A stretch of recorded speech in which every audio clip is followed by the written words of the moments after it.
जोंनि क'क्राझार टेङापारानियाव थानाय टेङापारानि बासिन्दा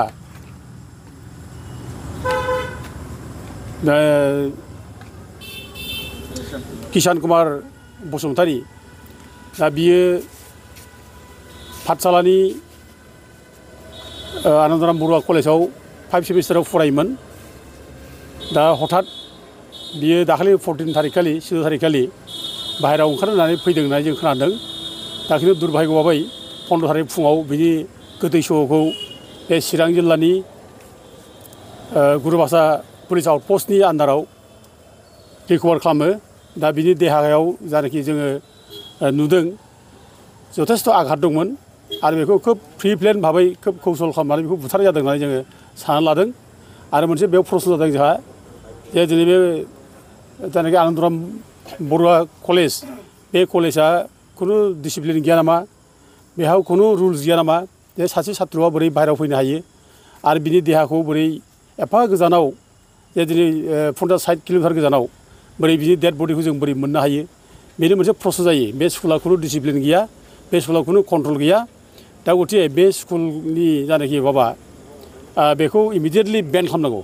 आरो जोङो मिथिबावदों जे बे स्कुलनिफ्राय सेरफांगुरि गामिनिफ्रायनो सेरफांगुरि जायगानिफ्रायनो बिनब बसुमतारी होननाय सासे छात्र हांमा बसुमतारीनि फिसाला, दा बेबो 2016आव बेबो थैखांबाय। बे जाउनावनो बेखौ बुथारदों होननानै जों अनुमान खालामदों। आरो बिनि बादैबो आरोबाव तामुलपुरनिनो आरोबाव बिनायक बसुमतारी होननाय, दा बेखौबो माने बुथारखांबाय 2017आव। दा गथिखे बेफोर दुखुनांथाव जाथाया बे जायगायाव जागासिनो दं। आरो बेल' नङा, बिनि बादै मुसलपुरनि गामि खाथियावनो बर' सेंग्रा फरायनाय बेबो थैखांबावबाय बे जायगा स्कुलावनो। दा गथिखे जावले जावले बे स्कुलनिफ्राय बे कलेजनिफ्राय जे जोंनि गथ'फ्रा माने थैगासिनो दङ, जों बेखौ रिपर्ट मोनगासिनो दं। दा बेयाव गोथौ मोनसे गाज्रि मोनसे चक्रान्तकारि दुस्थ' मानसिफोर दङ जोंनि सायाव नोजोर होग्रा, जोंखौ माने खथि खालामग्रा।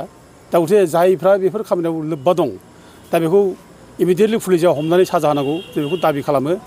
आरो लोगोसे बे कलेजा जे खुनु डिसिप्लिन गैया, बे कलेजा जे कन्ट्रल गैया, बेयाव जे मानसि थैबाय थायो, बिनि सायाव खुनु इनकुवारि जायाखै, दासिमबो रावखौबो हमफेराखै। दा गथिखे जों सरकारनाव दाबि खालामो जे इमिडियेटलि आगोलनिफ्राय जायफोर घटना जाबोबाय बे जायगायाव मानसि थैनाय घटना, बे मानसि थैनाय घटनानि सायाव इनकुवारि जानांगौ। आरो इनकुवारि जानानै जिसिबां माने